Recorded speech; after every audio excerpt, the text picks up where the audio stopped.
but for you. For us. So that we may live free at last. This makes no sense.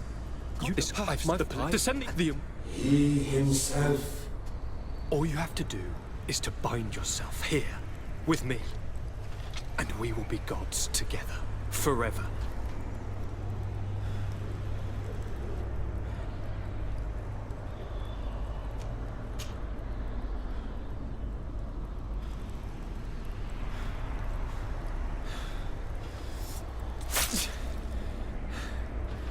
Come.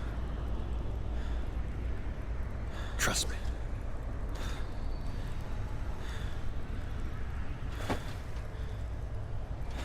You won't regret it, cousin.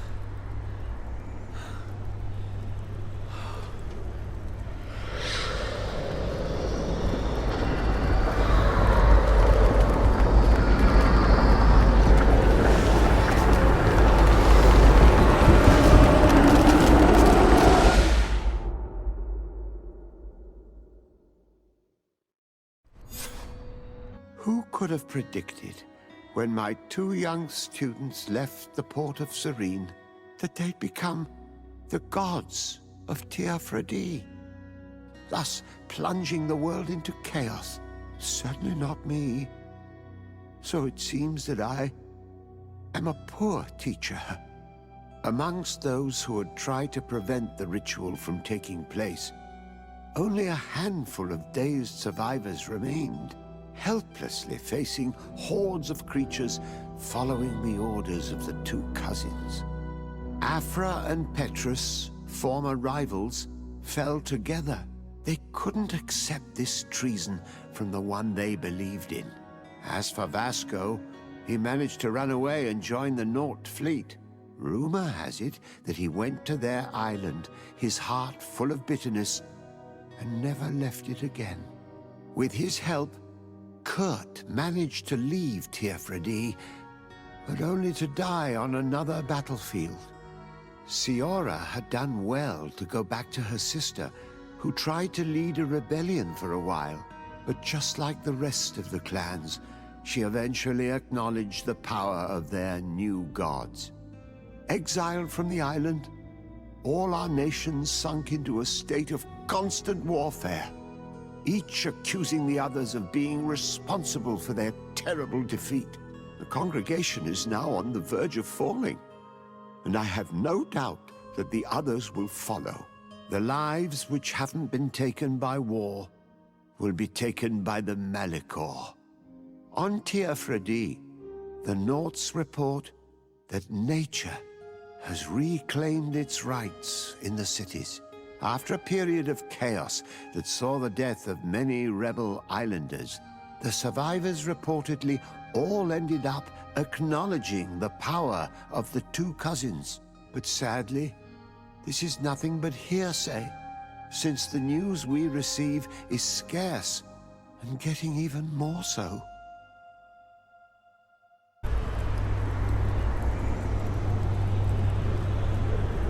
Come.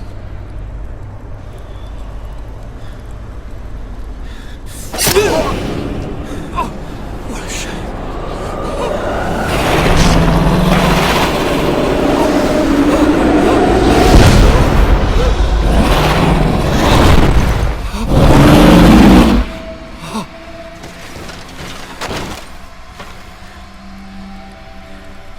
Good night, sweet prince.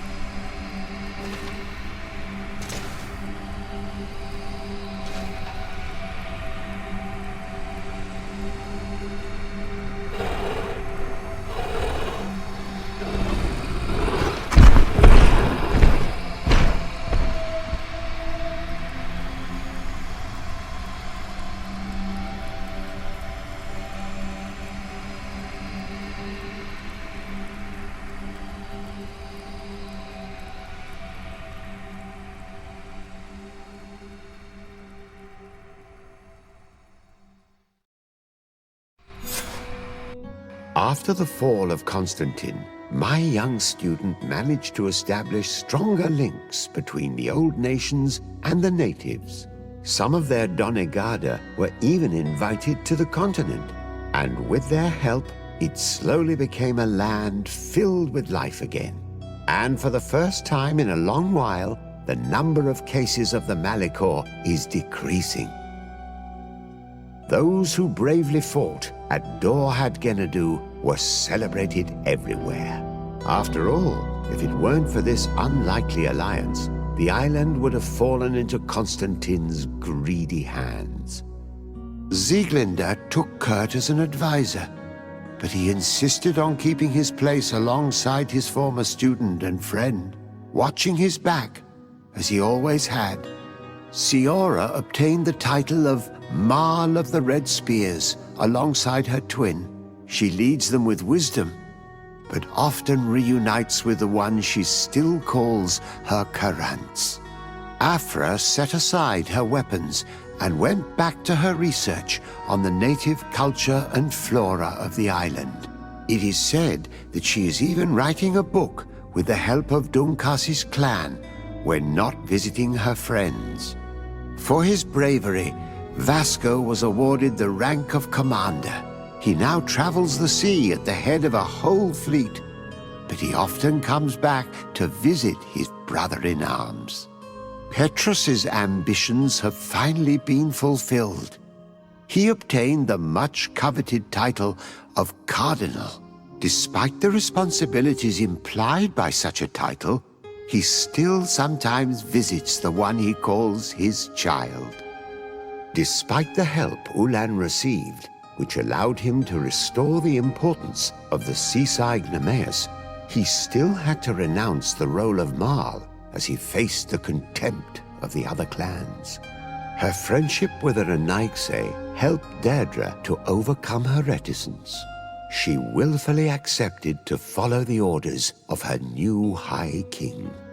Dunkas and his people spent a lot of time with savants and theologians.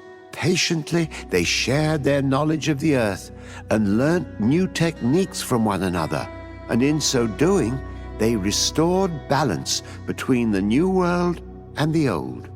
The natives' hostility towards the Alliance has not diminished, and Governor Byrne is in a delicate situation, especially considering some sordid rumors in Al-Sad regarding the practices of the scholars he protects. The public revelations of St. Matthias's life led to a deep change in Thélème.